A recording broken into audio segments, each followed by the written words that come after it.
ناظرین، ایک بار پھر عرفان پٹھان اور آفریدی کی ایک بار پھر جو ہے لڑائی گرم ہو گئی، اور آفریدی نے میڈیا پر آ کر ان سے کچھ سوالات پوچھے گئے عرفان پٹھان کے بارے میں، تو اس نے کھڑی کھڑی سنا دی، اور پھر عرفان پٹھان بھی کسی سے کم نہیں ہے، تو انہوں نے بھی آ کر ٹویٹر پر اور میڈیا پر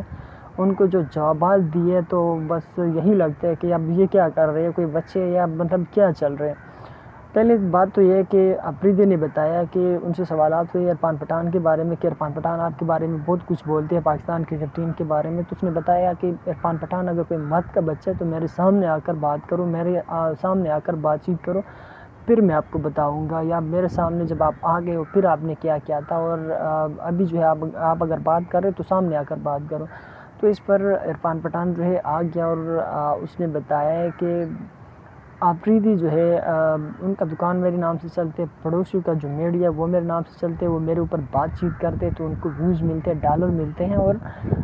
وہ اگر میرے اوپر بات چیت نہ کرے تو ان کے روزی روٹی مطلب بند ہو جائے گی۔ اب یہ کیا مطلب بچوں والی بات ہے؟ ایسے میڈیا پر اگر آپ دیکھیں پچھلے مہینوں میں کتنی بار انہوں نے آپ کا نام لیا، یا مطلب آپ لوگ کتنی جو ہے پاکستان ٹیم کو ٹرول کر رہے ہو، مطلب دونوں سائڈ سے کچھ عجیب بچوں والی حرکتیں ہو رہی ہے۔ اب آپ اچھے کرکٹرز کو دیکھیں کہ ابھی last time India versus Pakistan players نے ہاتھ نہیں ملائے، تو اس پر پاکستان کے سائڈ سے بھی اور انڈیا کے سائڈ سے بھی بہت اچھے لوگوں نے جو ہے انالیٹکس پیش کی۔ ہرشے بوگلے کہ میں آپ کو بتا دوں، ہرشے بوگلے نے بتایا انڈیا ورسز پاکستان نو ہینڈ شیک کنٹروورسی پر کہ سوریا کمار یادو کو ایسے نہیں کرنا چاہیے، ایٹ لیسٹ ہر جو ملا لینا چاہیے، اور یہ اسپورٹس مین اسپرٹ ہوتے ہیں۔ آپ نے اگر بدلہ لینے، آپ نے اگر غصہ اتارنا ہے تو آپ جیت کی صورت میں جو ہے وہ غصہ اتارے، ان کو ہرا دے، یہ نہیں ہے کہ آپ ان کے ساتھ ہاتھ نہ ملا دیں، یا مطلب آپ نے ان کو انسان ہی نہیں سمجھا۔ مطلب اتنے اچھے کریکٹر بھی ہوتے ہیں کہ ایون کہ انڈیا سے ہو کر انڈیا سے کوئی ایسی پلیئر ایسی بات نہیں کر سکتا، اور انہیں کر کے دکھا دیے، تو اچھے لوگ ہر جگہ پہ ہوتے ہیں۔ دوسری سائڈ پاکستان سے بھی مطلب اچھے کھلاڑیوں نے کہا کہ یار یہ اسپورٹس مین اسپرٹ کے خلاف ہے، اور ایٹ لیسٹ ایسا نہیں کرنا چاہیے، اسپورٹس کے میدان میں اسپورٹس کھیلنا چاہیے، اور پولیٹکس اسپورٹس کے میدان سے دور رکھنا چاہیے۔ لیکن کچھ ایسے گندے انڈے بھی ہے کہ مطلب ایک سائڈ سے عرفان پٹھان جو ہے شاید آفریدی کو بارکنگ ڈاگ اور ایسے الفاظ کہتے ہیں، اور ایون پاکستان ٹیم کو ٹرول کر رہے ہیں، اور افغانستان ایشیا کی جو ہے وہ سیکنڈ بیسٹ ٹیم ہے، اور جب افغانستان پاکستان کو ہراتے ہیں تو جا کر ان کے ساتھ مل کر ڈانس کرتا ہے۔ تو یہ جو چیزیں ہیں نا، یہ غلط ہے، ٹھیک ہے۔ ایون یہ انڈین بھی ان چیز کو مانتے ہیں کہ یہ غلط ہے، اور انڈین فینس بھی مانتے ہیں کہ یہ غلط کر رہے ہیں، بٹ اب آفریدی کبھی ان کو کہتے ہیں کہ آپ انڈین ہونے کا جو ہے وہ ثبوت دے رہے ہو کہ میں انڈین ہوں، تو اس لیے آپ انڈیا کے جو ہے اٹھانے کی کوشش کرتے ہو، حالانکہ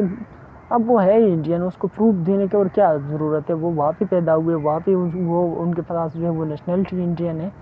انہوں نے انڈین کرکٹ ٹیم کو ریپرزینٹ کیا، تو اب اس سے بڑھ کر اور ان کو کیا ثبوت دینے ہیں؟ انہوں نے جو ثبوت دینے تھے وہ ساری چیزیں دے گئی ہیں۔ اب ایون کہ آفریدی بھی ان کو ٹرول کر رہے، غلط کر رہے، عرفان پٹھان بھی ان کو ٹرول کر رہے، غلط کر رہے، اور اس چیز میں یہ دونوں ایک دوسرے کی جو ملک ہے وہ ریپرزینٹ کر رہے، اور اصل بدنامی یہ ہے کہ ایک دوسرے جو ملک ہے نا، وہ پوری ملک کو وہ گالی شالی اور وہ ساری چیز جو ہے وہ باتیں سناتے ہیں۔ پھر اگر آپ پرسنل ان چیزوں کو لے لیں، ٹھیک ہے، تو پھر وہ بہتر ہوگا نا کہ آپ ایک دوسرے کو یہ کہتے ہو کہ یار یہ جو ہے ایسے بارکنگ ڈاگ ہے، یہ بس ایسے شور کرتے اور یہ کتے ہیں اور یہ وہ چیزیں، اور دوسری سائڈ پہ آپ یہ کہتے ہیں کہ وہ مرد کا بچہ ہے، تو اب سامنے آ کر بات کرو۔ تو ایٹ لیسٹ جو ہے آپ کھلاڑی ہو، آپ ایک دوسرے اچھے کنٹریز کو آپ ریپرزینٹ کر رہے ہیں، تو ایٹ لیسٹ اخلاق سے گھری ہوئی بات نہ کرو کہ کل کوئی ملک آپ جو ہے کوئی آپ کے ملک کے خلاف اتنا کچھ کہنے پہ مجبور ہو جائے۔